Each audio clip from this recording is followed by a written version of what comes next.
الله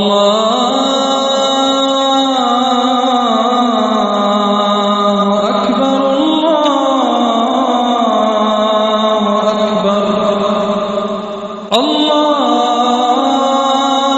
الله أكبر الله أكبر.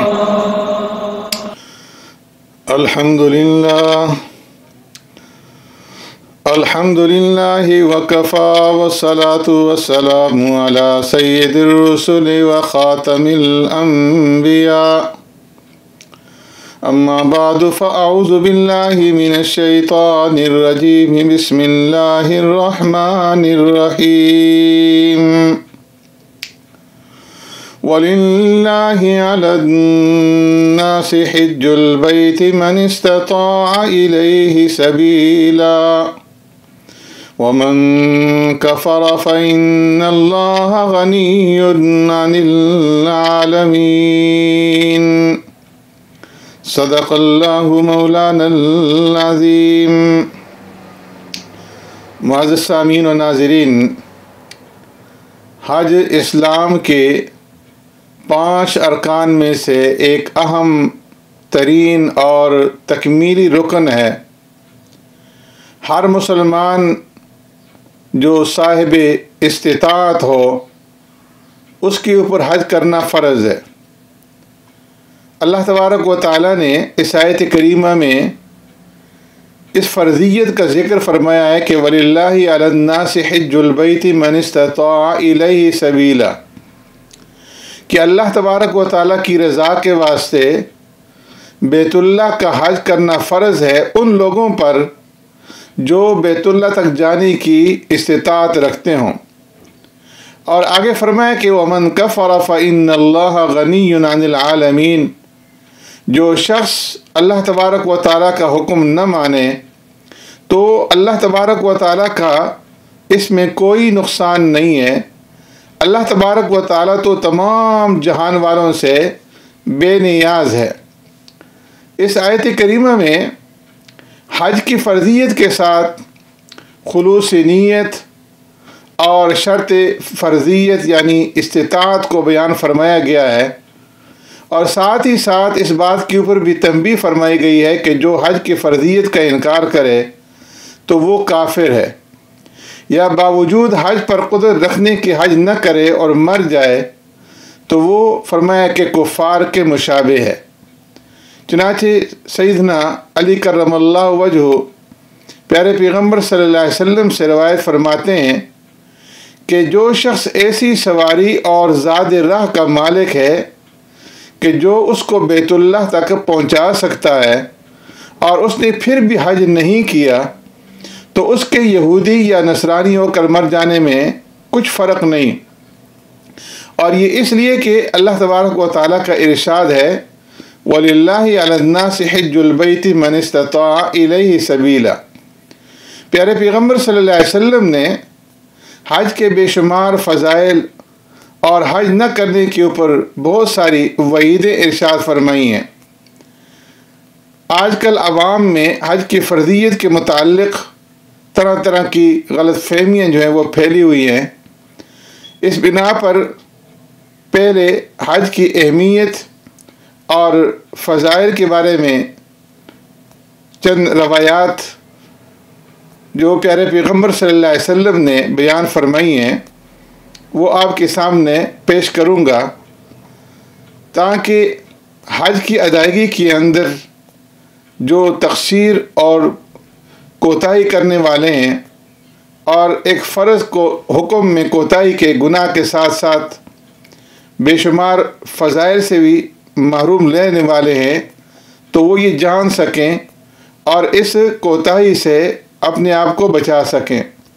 چنانچہ حضرت ابو ہریرہ رضی اللہ تعالیٰ عنہ سے مروی ہے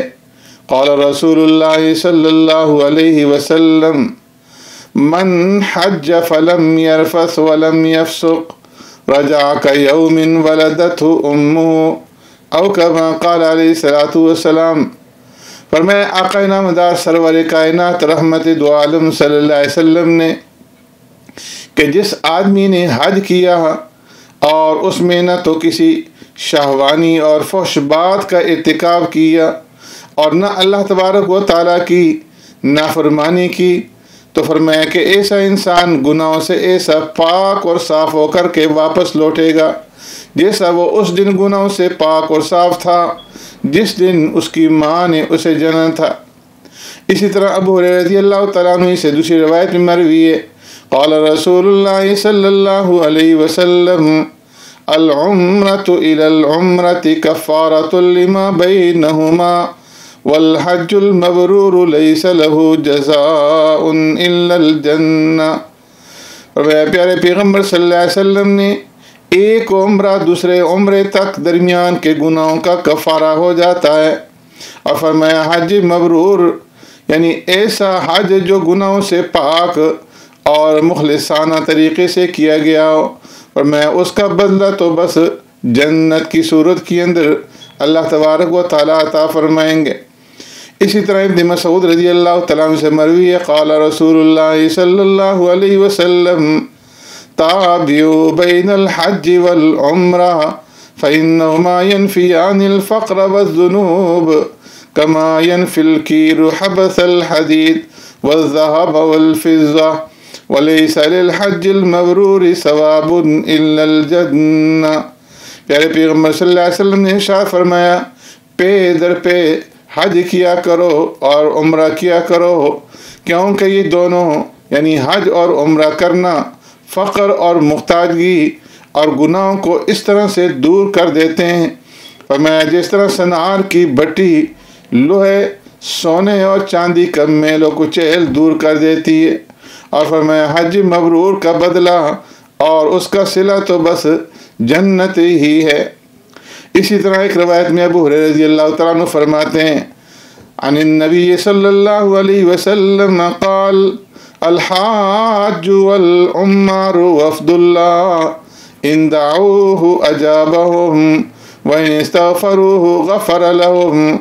فرمایا حج اور عمرہ کرنے والے اللہ تبارک و تعالیٰ کے مہمان ہیں، اگر وہ اللہ تبارک و تعالیٰ سے دعا کریں تو اللہ تبارک و تعالیٰ ان کی دعا کو قبول فرماتے ہیں، اور اگر وہ ان سے مغفرت مانگے ہیں تو رب العالمین ان کی مغفرت فرما دیتے ہیں۔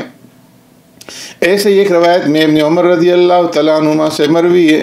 قال قال رسول اللہ صلی اللہ علیہ وسلم اذا لقیت الحاج فسلم علیہ وصافحہ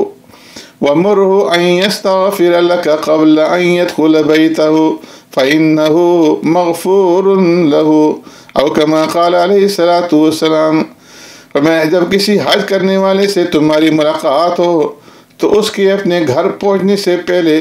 اس کو سلام کرو، مصافحہ کرو اور اسے مغفرت کی دعا کے لیے کہو، کیونکہ وہ اس حال میں ہے کہ اس کے گناہوں کی مغفرت کا فیصلہ ہو چکا ہے، اس لیے اس کی دعا قبول ہونے کی خاص توقع ہے۔ اسی طریقے سے ایک حدیث میں حضرت ابو سعید خدری رضی اللہ تعالیٰ عنہ فرماتے ہیں، خطبنا رسول اللہ صلی اللہ علیہ وسلم فقال ان اللہ قد فرض علیکم الحج فحجوا۔ حضرت ابو سعید رضی اللہ تعالیٰ عنہ فرماتے ہیں کہ پیارے پیغمبر صلی اللہ علیہ وسلم نے ہمارے سامنے واعظ فرمایا، نصیحت فرمائی، اور اس واعظ و نصیحت میں ارشاد فرمایا کہ اللہ تبارک و تعالیٰ نے تمہارے اوپر حج فرض کیا ہے، اس لیے اے لوگو تم حج کیا کرو۔ حضرت ابن عمر رضی اللہ تعالیٰ عنہ فرماتے ہیں، قال النبی صلی اللہ علیہ وسلم بنی الاسلام علی خمس شہادت ان لا الہ الا اللہ وَأَنَّ مُحَمَّدًا عَبْدُهُ وَرَسُولُهُ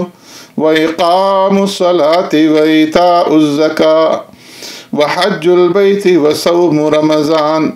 حضرت ابن عمر رضی اللہ تعالیٰ عنہ پیارے پیغمبر صلی اللہ علیہ وسلم سے روایت کرتے ہیں کہ پیارے پیغمبر صلی اللہ علیہ وسلم نے فرمایا، اسلام کی بنیاد 5 چیزوں کے اوپر ہے، اس بات کی شہادت دینا کہ اللہ تبارک و تعالیٰ کے سوا کوئی معبود نہیں، اور محمد مصطفیٰ صلی اللہ علیہ وسلم اس کے بندے اور رسول ہیں، نماز پڑھنا، زکوٰۃ دینا اور بیت اللہ کا حج کرنا اور رمضان المبارک کے روزے رکھنا۔ اس روایت سے وضاحت کے ساتھ پیارے پیغمبر صلی اللہ علیہ وسلم نے اس بات کو بیان فرمایا کہ اسلام کے 5 رکن ہیں، تو جو شخص ان میں سے کسی رکن کو ترک کرتا ہے تو وہ گویا اسلام کی عمارت کو ڈھانے اور منہدم کرنے کا سبب بنتا ہے۔ حضرت ابن عباس رضی اللہ تعالیٰ عنہ فرماتے ہیں، آقا نامدار سرور کائنات رحمت دو عالم صلی اللہ علیہ وسلم سے ایک عورت نے عرض کیا، قالت یا رسول اللہ صلی اللہ علیہ وسلم ان فریضۃ اللہ علی عبادی فی الحج ادرکت ابی شیخا کبیرا اللہ یثبت علی الراحلۃ افاحج عنہ قال نعم وذلک فی حجۃ الوداع۔ فرمایا کہ قبیلہ خصم کی ایک عورت نے پیارے پیغمبر صلی اللہ علیہ وسلم سے عرض کیا، اے اللہ کے رسول صلی اللہ علیہ وسلم، اللہ کا فریضہ حج جو بندوں پر ہے وہ میرے باپ پر بڑھاپے کی حالت میں فرض ہو گیا، اور میرے باپ کی حالت یہ ہے کہ وہ سواری پر نہیں بیٹھ سکتے، تو کیا میں ان کی طرف سے حج کر سکتی ہوں؟ پیارے پیغمبر صلی اللہ علیہ وسلم نے ارشاد فرمایا کہ ہاں، اور فرمایا کہ یہ حجۃ الوداع کا واقعہ ہے۔ تو ان تمام احادیث سے ثابت ہوا کہ حج فرض ہے، اور جس پر حج فرض ہو اگر وہ کسی عذر کی وجہ سے خود نہ کر سکے تو کسی دوسرے آدمی کو اپنی طرف سے بھیج کر کے اپنی طرف سے حج بدل کروائے۔ تو جن کے اوپر اللہ تبارک و تعالیٰ نے حج فرض کیا ہے اور وہ اس سے پہلے زندگی میں حج نہیں کر سکے، پہلی مرتبہ ان پر حج فرض ہوا ہے، تو وہ جلد از جلد حج فرض ادا کرنے کی کوشش فرمائیں۔ سبحانک اللہم و بحمدک نشہد ان لا الہ الا انت نستغفرک و نتوب الیک۔